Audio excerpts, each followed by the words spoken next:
khi thôi nó lại bị bật cách nhung sự nơi cả mở đành bắn tuột cái tập nơi cắm tay nên cẩn thận nó lên tụi này trên ní nhôm cú nằm ở trong tụi này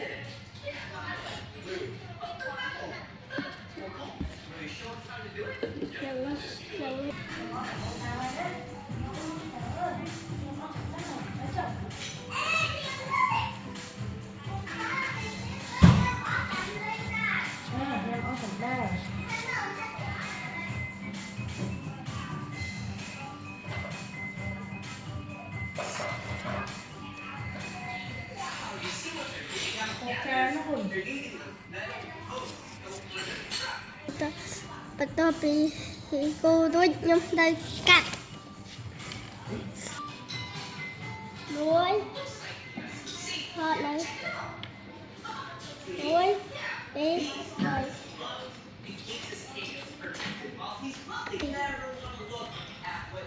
người ta dùng người ta đâu cười cả